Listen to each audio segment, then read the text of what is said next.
When people discuss Assassin's Creed 2 online, there's usually someone who chimes in and says, I love the game, however, sequences 12 and 13 ruin the pacing of the game and the story. For those of you who don't know, sequences 12 and 13 were originally DLC for AC2, and the original base game skipped these. They were fragmented memories, I believe they were called. In the base game, it starts with Ezio joining the Assassins officially, and then it time skips to sequence 14 with him about to assassinate Rodrigo Borgia in Rome. There's a bit of dialogue in between the loading screens in the modern day where they talk about how Rodrigo has become the Pope and that Desmond is now going to Rome.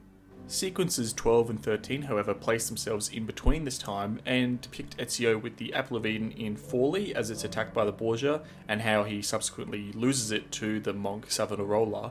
And then in sequence 13, it continues on with him trying to retrieve the apple from Savonarola, who has taken over Florence, and you have to eliminate his 9 lieutenants to free the city from his control. To make matters worse, unless you have a copy of the original AC2 on either Xbox 360 or PS3, you can't play the base game AC2 these days. You have to play sequences 12 and 13, as they're mandatory in the Ezio collection, or they're included in the Game of the Year edition on 360 and PS3.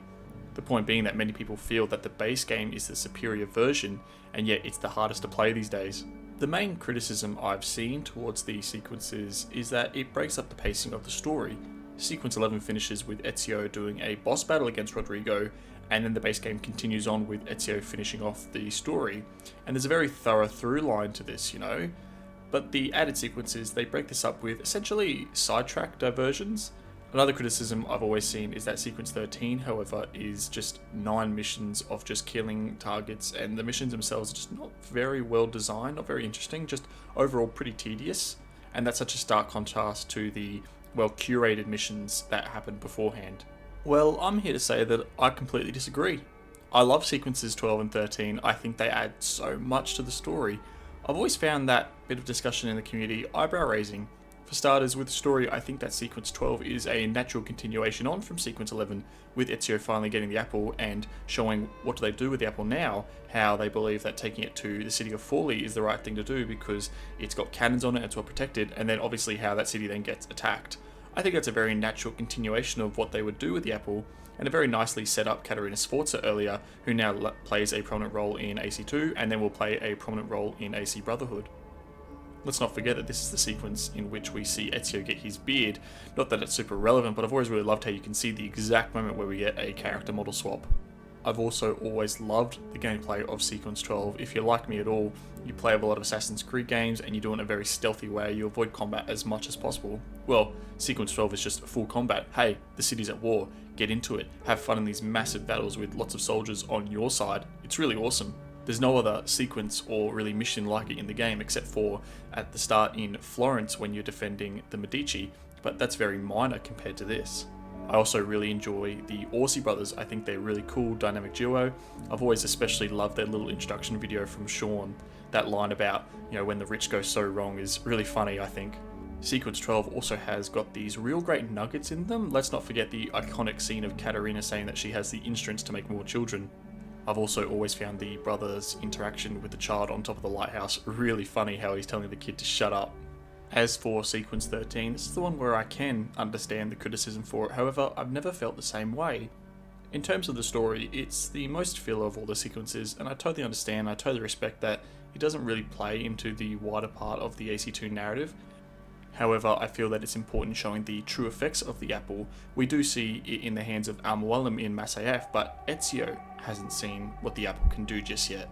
It's also just another feather in the cap of Assassin's Creed to say, hey, look at this historical incident that was actually because of a piece of Eden. But the ending of Sequence 13, everyone knows, everyone says it's easily in the top 3 scenes of all Assassin's Creed.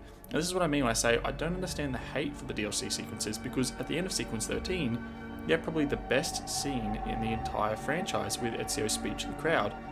It's such a great moment, so emotional, so evocative, and it's so important for his character development.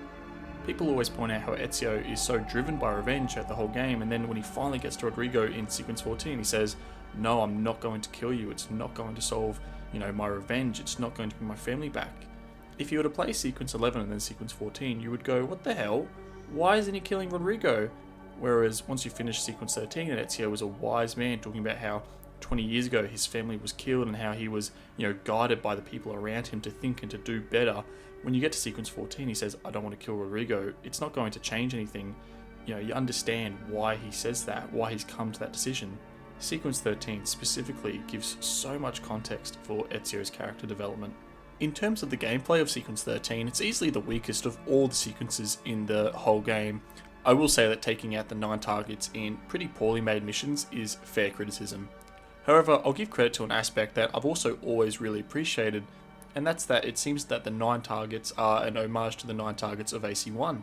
So for starters, you've got Tamir, the merchant in AC1, and I think he's most reflected in the target in the mission Port Authority, as that guy is also a merchant. Pretty thin connection there, but it's there. Garnier, the doctor from Acre, is reflected in the doctor from the mission Surgical Strike. Again, there's a connection there. You've got Talal, the slaver from Jerusalem, and I think that he is most linked to the target in the mission Climbing the Ranks, simply because both of their missions involve people jumping from ramparts and luring the assassin into a trap. The next target, Abu Nukud, that really fat merchant who hates everyone he serves, he's most linked to the target in Hitting the Hay because he himself also says that he hates the people that he feeds. This one's probably the weakest connection, but I think the mission Upward Nobility, where the nobleman runs away from Ezio, is most linked to the target William of Montferrat, simply because they're both noblemen in positions of power, but not much connection besides that. The next target from AC1, Majd Uddin, the man who spouts all that nonsense to the crowd where he's executing people, I think is most linked to the target in the mission Doomsday. He's also spouting nonsense to the crowd. Jubair, the target in AC1 that burns books and burdens knowledge, most linked to the target from the mission Still Life. That's a pretty direct connection themselves, I think. They're both burning books and spouting how that's a good thing, ironically enough. Sibrand from AC1, at that point he's gone completely crazy out of fear and he's just spewing nonsense to people from across his ship. I think that he's most reflective in the priest from the mission Last Rites, who's on the very top of the cathedral and he's singing out to the people. And then last but not least, you've got Robert de Sabla, I think in the mission Arch Nemesis, that's most reflective. That's the one where the guy is blocking the bridge. I think everyone's got that opening stuck in their head. There's not really a connection between the two, but simply because it says Arch Nemesis, I thought it's Robert de Sabla. It's the only one that doesn't really connect that well with the others. But yeah, that's just my 2 cents on the matter. I just thought I'd bring it up since I've just had a playthrough of those sequences at AC2 and recorded them, and I just really appreciated them. I actually really like them. But look, if you agree or you disagree with me, please sound off in the comments down below. As always, I'm willing to have a yarn with people about their opinions on the matter. I'm not looking to change your opinion, just get mine out there. But if you do agree with me, drop a like and subscribe and all that good stuff, and stay safe.